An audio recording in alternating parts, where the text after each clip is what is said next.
오늘 예배 함께 하신 성도님들 우리 서로 환영합니다. 사랑합니다. 축복합니다. 인사하시기 바랍니다. 잘 지내셨나요? 네. 이제 겨울이죠. 지난주 입동이 지났고요. 그래서 절기상으로 이제 겨울이 이미 시작이 됐습니다. 우리가 달력을 보면 이제 우리도 양력이 있고 음력이 있지 않습니까? 근데 이스라엘 백성들도 달력이 있습니다. 이 사람들도 달력이 있는데 우리가 보통 쓰는 지금 쓰는 태양력이라고 그러죠. 우리가 보통 가지고 있는 양력, 달력을 쓰고 또 이 사람들에게는 뭐가 있느냐면 유대 종교력이라는 게 있습니다. 유대 종교력이 있고 또 한 가지가 또 있는데 유대 민간력이라는 게 있습니다.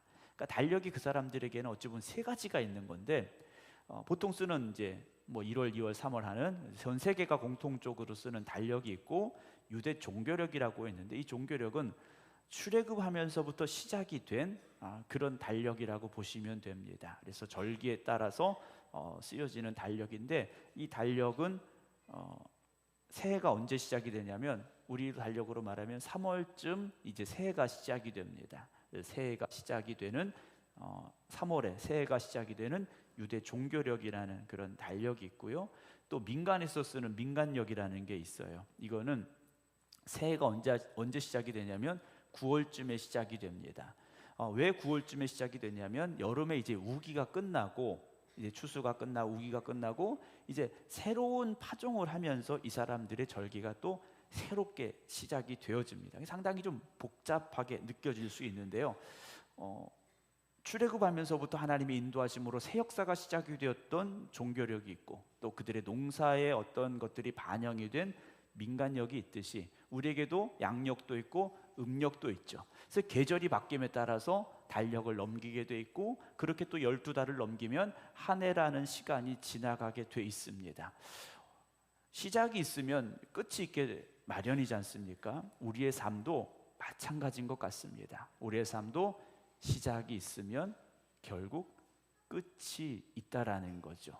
태어남이 있으면 또한 죽음도 있다라는 겁니다. 그런데 우리는 살아가면서 죽음에 대한 이야기는 사실 그렇게 많이 하지 않습니다.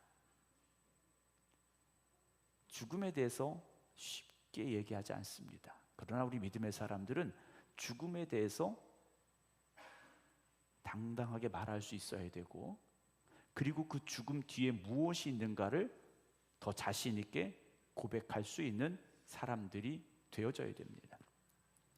지난 주간까지 우리 지방 목사님들 이제 성지순례 다녀오셨는데요. 외국에 가려면 그냥 갈 수 있는 게 아니지 않습니까? 일단 여권이 있어야 됩니다.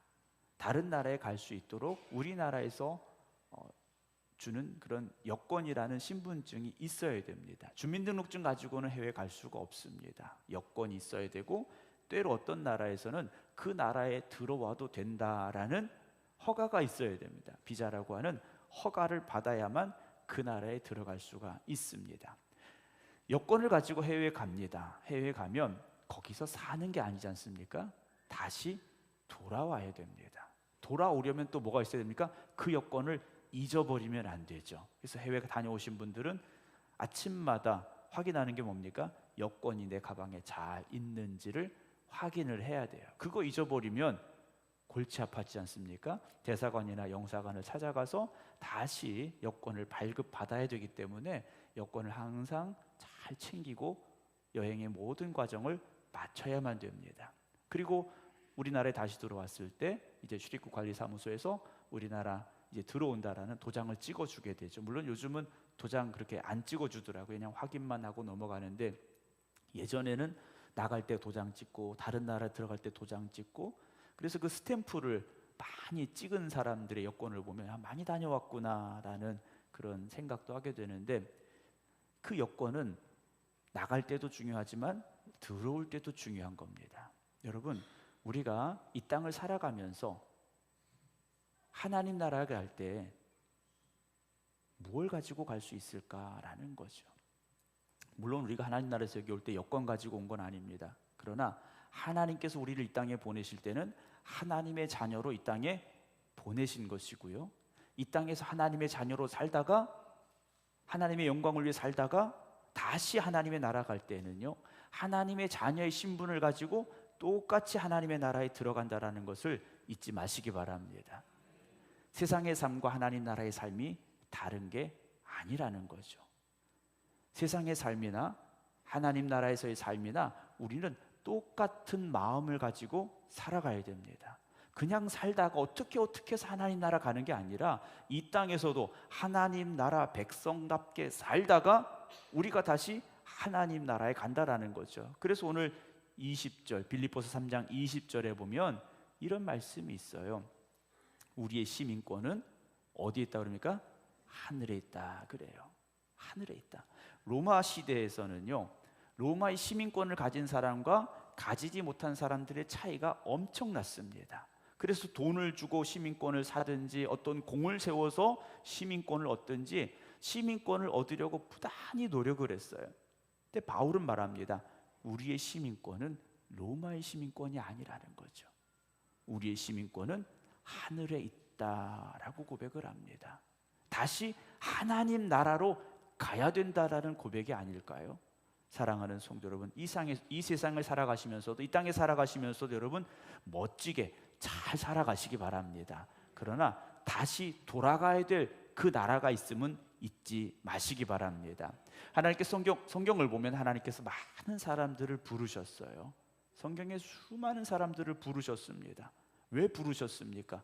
하나님의 백성의 자리로 다시 부르신 겁니다. 사명자의 자리로 다시 부르신 겁니다. 세상에 살던 이들이 자기 생각대로 살던 이들에게 하나님께서 그들을 부르시면서 하나님이 사명을 다시 회복시켜 주시고 하나님의 뜻대로 살아가도록 부르셨다라는 거죠. 그때 필요한 것이 무엇이냐? 하나님과의 만남이라는 겁니다. 사랑하는 성도 여러분, 오늘 여기 오셔서 저와 여러분들이 만났듯이 여러분 하나님 만나는 은혜가 있기를 주님의 이름으로 축원합니다.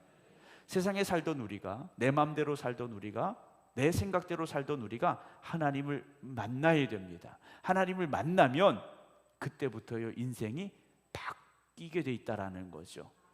하나님 만나기 전에는 내 뜻대로 살면 됩니다. 내 생각대로 살면 됐습니다. 그런데 이제는 하나님이 이끄시는 삶을 살아가게 된다라는 것이죠. 이제 저와 여러분들은 하나님과 함께하는 삶, 하나님이 이끄시고 우리는 그 이끄심에 순종하는 삶을 살아가고 있다라는 것을요 잊지 마시기 바랍니다. 그 삶이요 우리가 가야 될 길이고요, 그 길이 기쁨의 길임을, 은혜의 길임을 잊지 마시기 바랍니다. 그런데 어떤 분들은 하나님 만났는지 안 만났는지 잘 모르겠다 하시는 분들이 있어요. 아직 내 삶을 하나님 앞에 전적으로 맡기지 못했기 때문입니다. 내 삶을 하나님 앞에 전적으로 맡기지 못했기 때문에 내 스스로도 아리송한 거예요. 여러분 하나님께 맡기시기 바랍니다. 하나님께 맡기셔야 돼요. 하나님 앞에 맡긴 사람은요 그 삶이 달라질 수밖에 없습니다. 사명을 위해서 살아가는 삶이 되어지고요, 세상의 걱정과 염려가 아니라 오히려 은혜 가운데, 기쁨 가운데 감사함으로 살아가는 삶이 될 수밖에 없다라는 거죠. 우리가 그걸 쉽게 말하면 은혜 가운데 산다라고 말합니다. 그래서 은혜 충만하신 분들을 보면요 옆에 한번 보세요. 네. 이 사람이 은혜가 충만한 사람인가 아닌가? 네. 은혜가 충만하신 분들을 보면요 기쁨이 항상 넘칩니다. 기쁨이요 항상 넘쳐요. 아멘 안 하시는 거 보니까 이게 낯선 얘기를 드리는 것 같아요. 네. 은혜 충만하신 분들 보면요 얼굴에 웃음이 떠나지 않습니다. 제가 보니까 그러신 것 같은데 이게 인정을 안 하시네요. 은혜 충만하신 분들은 기쁨이 있고 감사가 있고요 찬송이 넘쳐납니다. 하나님과 함께하는 게 너무 좋아서예요. 하나님과 함께하는 게 너무 좋으니까 기쁨이 있고 감사가 있고요 찬송이 있는 거지 않습니까? 여러분 하나님과 함께하는 기쁨을 회복하시기 바랍니다.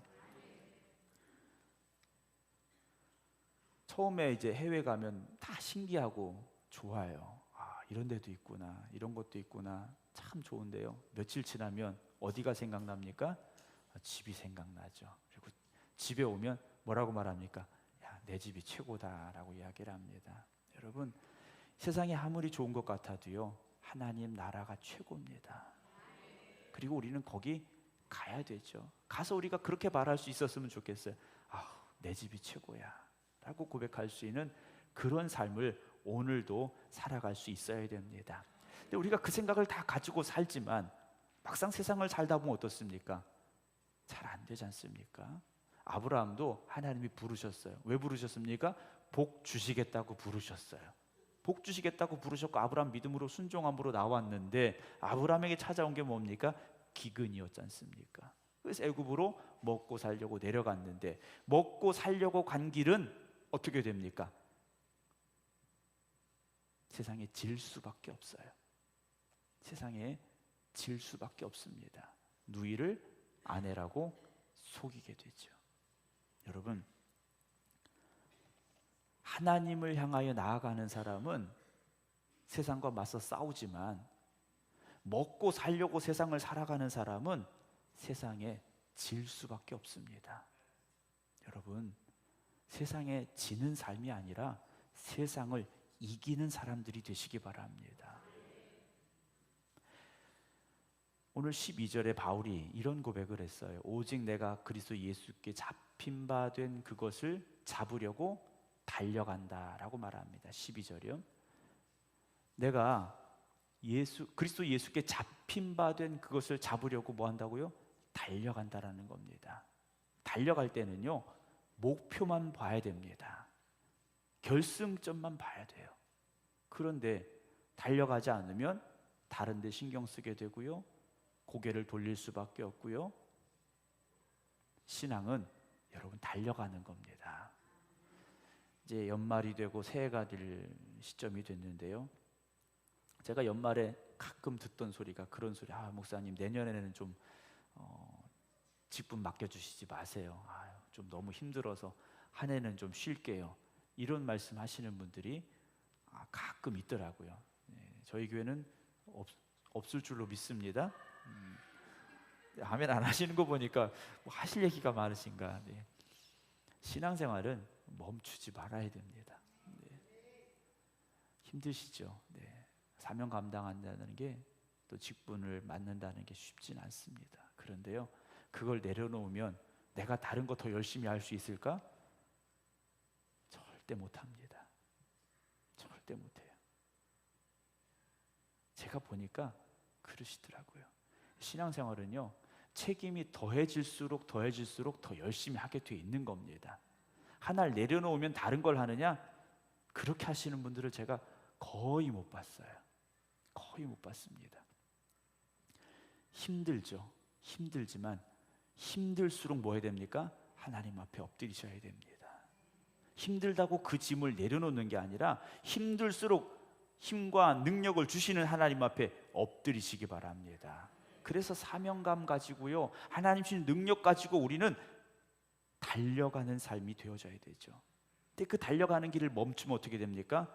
길을 잃어버리게 돼 있습니다. 갈 길을요, 잃어버리게 돼 있어요. 신앙의 여정에서는요, 계속해서 세상이 우리를 유혹합니다. 좀 더 편한 길, 좀 더 쉬운 길, 뭔가 더 새로운 것 같은 길, 그런 길로 우리를 유혹하더라는 거죠. 근데 그 유혹이요, 잘 먹힙니다. 잘 먹혀요. 하나님 말씀보다 세상의 유혹이 더 달콤하거든요. 그게 더 우리를 편하게 만들어줄 것 같고 더 좋은 길로 데려가는 것처럼 착각하게 되더라는 겁니다. 사랑하는 성도 여러분, 세상은 우리에게 아주 넘어갈 수밖에 없는 유혹을 가지고 우리에게 찾아오게 돼 있어요. 여러분, 시장에 갈 때는 배가 고파서 가야 됩니까? 배불러서 가야 됩니까? 뭐 차이가 있으시겠죠? 배가 고파서 가면 다 맛있어 보여요. 이것도 사야 될 것 같고 저것도 사야 될 것 같고. 근데 배가 불러서 가면 어떻습니까? 그냥 이것도 있구나, 저것도 있구나, 그냥 그렇게 지나가게 되고 꼭 필요한 것만 사게 돼 있어요. 여러분, 영적으로 배부르시기 바랍니다. 영적으로 배불러야죠. 그래야 세상 것에 눈이 가지 않는다라는 겁니다.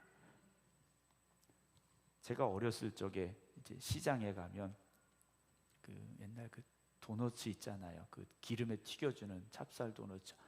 그 냄새가 얼마나 좋은지 몰라요. 그래서 전 시장 따라가면 그 어머니랑 시장 가면 그거 하나 이제 사 먹는 게 낙이었던 것 같아요.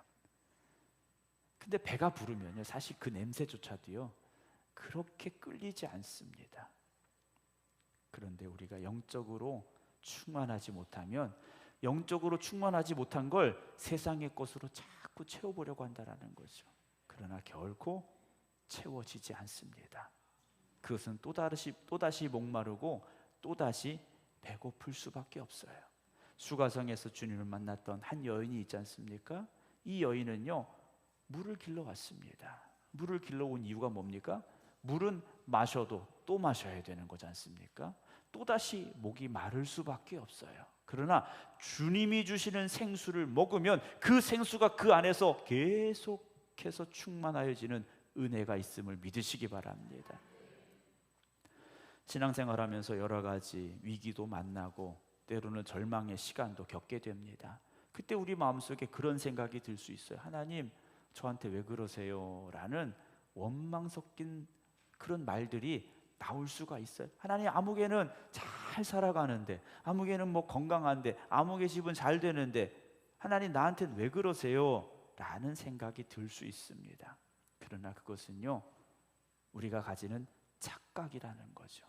왜 우리가 그런 생각을 합니까? 세상적인 기준을 가지고 하나님의 축복을 우리가 평가하려고 하고 있다는 겁니다. 세상적인 기준을 가지고 평가하려고 하니까 나한테 모자란 것, 부족한 것, 채워지지 않는 것, 이런 것들을 보고 하나님이 나에게 주시지 않았다라는 그런 원망과 불평만 하게 돼 있다라는 거죠. 여러분, 세상적인 기준을 가지고 바라보지 마시기 바랍니다. 믿음의 눈을 가지고 바라보셔야 돼요. 세상적인 기준을 가지고 바라보면 여러분 반드시 방황하게 돼 있습니다. 하나님을 떠날 수밖에 없더라는 거죠. 인생의 광야를 만날 때가 있습니다. 고난의 시간을 겪을 때가 있습니다. 그런데 그 시간은요 하나님이 오히려 침묵하고 계시더라는 거예요. 내가 정말 힘들고 어려울 때 하나님께서 내 아들아, 내 딸아, 얼마나 힘드니? 내가 붙잡아 줄게, 내가 인도해 줄게, 이런 음성이라도 들려주시면 힘을 낼 텐데 오히려 하나님께서 아무것도 보여주지 않아요. 정말 깊고 깊은 동굴 속에 들어가는 것처럼 한 줄기 빛도 보이지 않는다라는 거죠. 그래도 우리가 열심히 신앙생활하려고 열심히 달려가려고 하는데 자꾸만 지치게 되더라는 거예요. 2023년 여러분 새해를 시작하면서 기도 제목을 이제 써놓으신 게 있어요. 어제도 제가 그 기도 제목 보면서 이렇게 쭉 기도를 했는데요,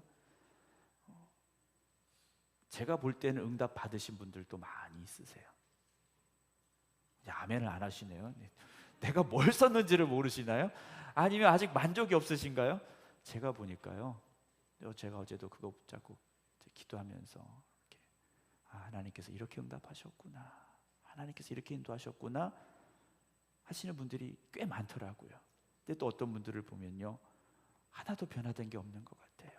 그분의 문제가 해결되지 않았고, 그분의 고통이 사라지지 않았고, 걱정은 여전히 있고, 이런 분들도 있어요. 그러나 여러분, 실망하거나 낙심하지 마시기 바랍니다. 하나님은 지금도 우리와 함께하고 계시고요, 우리를 이끌어가고 인도하고 계심을 믿으시기 바랍니다. 여전히 우리는 과정 중에 있다라는 거죠. 바울의 고백은요 끝난 게 아니라는 겁니다. 다 온 게 아니라는 거예요. 다 달려가서 결승점에 도착한 게 아니라는 겁니다. 아직도 우리는요 가고 있다라는 겁니다. 가고 있되 달려가시기 바랍니다. 세상 바라보지 마시고, 세상 유혹에 흔들리지 마시고, 세상 일 때문에 낙심하지 마시고요, 믿음으로 달려가셔야 돼요. 믿음으로 달려가셔야 됩니다. 요즘은 다 이제 휴대전화가 있습니다. 웬만한 사람들은 다 스마트폰 가지고 있고요, 아이들도 뭐 보통 7살, 8살 이렇게 학교 가게 되면 핸드폰 다 해주게 되고 이렇습니다. 밥 먹으러 식당에 가지 않습니까? 밥 먹으러 식당에 가는데 식당에 가서 밥을 먹어야 되는데 음식 나올 때까지 뭐 하십니까? 대부분 핸드폰 보고 있어요. 대부분 핸드폰 켜서 보고 있더라는 거예요. 가족이 식사를 하러 갔습니다. 엄마, 아빠, 아이들 식사하러 갔어요. 얼마나 좋습니까? 가족이 외식하러 가서 밥 먹으러 갔는데 얼마나 좋아요. 그런데 다 핸드폰 켜서 핸드폰만 보고 있더라는 거죠. 여러분, 우리 인생의 목표, 하나님의 나라를 향하여 나아가는데 우리가 세상의 것에 관심을 가지고 세상의 것에 빠지면요, 그렇게 될 수밖에 없어요. 여러분, 우리의 인생을요, 핸드폰만 쳐다보다가 하나님 나라 가시겠습니까? 천지 만물을 창조하신 하나님의 그 놀라운 권세와 영광을 여러분 누리며 살아가시기 바랍니다. 왜 세상만 쳐다보면서 살아가십니까? 왜 바닥만, 땅바닥만 쳐다보면서 살아가십니까? 눈을 들어 하나님을 바라보시기 바랍니다. 바울은요, 세상을 본 게 아니었습니다. 십자가를 바라보았고요, 하나님의 나라를 바라보면서 살아갔더라는 거예요. 하나님 나라 가서 여러분 하나님 앞에서 뭐라고 고백하시겠습니까? 바닥만 쳐다보다 왔습니다. 이래선 안 되지 않습니까? 하나님 나라를 향하여 믿음으로 달려가다 여기까지 왔습니다 라고 고백할 수 있길 주님의 이름으로 축원합니다. 바울은요 13절 14절에 보면 이렇게 고백을 해요. 뒤에 있는 것은 잊어버리고 앞에 있는 것을 잡아라 라고 말합니다.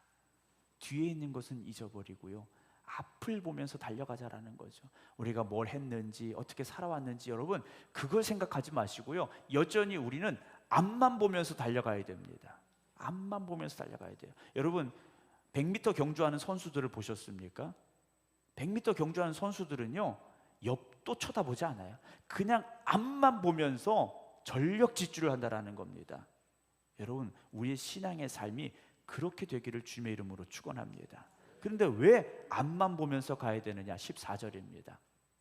표대를 향하여 그리스도 예수 안에서 하나님이 위에서 부르신 부름의 상을 위하여 달려가야 된다라는 거죠. 2023년 벌써 11월 둘째 주일입니다. 여러분 우리가 여기까지 어떻게 왔는가? 하나님의 은혜로 온 것만 기억하시기 바랍니다. 뭐가 힘들었더라, 뭐가 어려웠더라. 여러분 그 힘들고 어려운 가운데도 여기까지 올 수 있었던 건 오직 하나님의 은혜라는 것을 잊지 마시기 바랍니다. 그리고 그 은혜에 합당하게 우리를 부르신 그 부름의 상을 위해서 달려가시기 바랍니다. 그게 우리가 달려가야 될 신앙의 삶이라는 것이죠. 17절 18절 봅니다. 형제들아 너희는 함께 나를 본받으라. 그리고 너희가 우리를 본받은 것처럼 그와 같이 행하는 자들을 눈여겨보라 그랬어요. 여러분 신앙생활하면서요 열심히 있는 분들만 보시기 바랍니다. 뜨겁게 신앙생활하는 분들만 보시기 바랍니다. 목표를 향해서 달려가는 분들만 보시기 바랍니다. 여러분 세상에서는요 성공하는 사람, 잘 되는 사람만 보시면서 왜 신앙생활하면서는요 나보다 좀 열심 없는 사람, 나보다 조금 뭐 게으른 사람, 뭐 이런 사람들을 보려고 하는 마음들이 은근히 우리 교회는 없지만 있는 교회가 있습니다. 그런 교회들이 있어요. 목사님 뭐 아무개는 뭐 이것도 안 하고 저것도 안 하고. 여러분 그것이 아니라 우리는요 열심히 있는 자들을 봐야 됩니다. 하나님의 나라를 향하여 100m 경주하듯이 달려가는 사람들을 볼 수 있어야 되고 그렇게 우리가 살아가야만 된다라는 것이죠. 20절 말씀을 다시 보겠습니다. 그러나 우리 시민권은 어디에 있기 때문입니까? 하늘에 있기 때문이라는 것이죠. 여러분 이 세상이 마지막이라면 마음대로 사셔도 돼요. 그러나 여기 살다가 다시 하나님의 나라에 가야 될 여러분들이지 않습니까? 그렇다면 하나님의 나라에 합당한 믿음으로 살아갈 수 있는 우리 모두가 되기를 주님의 이름으로 축원합니다. 오늘 여러분들은 어디까지 오셨습니까? 여러분들의 인생에서 얼마만큼 오셨습니까? 아무도 모릅니다. 아무도 몰라요. 우리가 나이가 몇 살이라고 그것이 내가 얼마만큼 왔구나라는 것을 증명해 주진 않습니다. 그렇다면 얼마만큼 왔느냐가 중요한 것이 아니라 앞으로 어떻게 할 것인가가 더 중요하지 않겠습니까? 오늘 제목 그대로 멈추지 말고 끝까지 가시기 바랍니다. 멈추지 말고 끝까지 가셔야 됩니다. 살다 보면 기쁠 때도 있고 슬플 때도 있고, 때로는 은혜가 충만하지만 그 은혜를 잃어버리고 힘들어질 때도 있습니다. 고난의 시간도 있습니다. 그러나 하나님만 바라보시기 바랍니다. 하나님이 분명히 우리와 함께 하실 것이고 우리를 붙잡아 주실 것이고 때로는 위로하여 주실 것이고 때로는 새 힘도 주실 줄로 믿으시기 바랍니다. 여호와는 나의 목자시니 내게 부족함이 없으리로다. 그 고백을 가지고 살아가셔야 됩니다. 다윗은 그런 고백을 했어요. 내 평생의 선하심과 인자하심이 반드시 나를 따르리니. 아까도 우리가 찬송가 불렀습니다만 내가 여호와의 집에 영원히 살겠다라는 고백을 했지 않습니까? 마지막까지 멈추지 마시고 지금까지 열심으로 달려오셨던 그 열심으로 끝까지 가시기 바랍니다. 그래서 우리가 가야 될 그 하나님의 나라에 갔을 때 내가 열심히 살다 왔구나 라고 고백할 수 있다면 그 자리가 여러분들에게서 복된 자리가 될 것이고 하나님이 주시는 영광의 면류관을 받을 수 있는 그 자리가 될 줄로 믿으시기를 주님의 이름으로 축원합니다. 기도하겠습니다.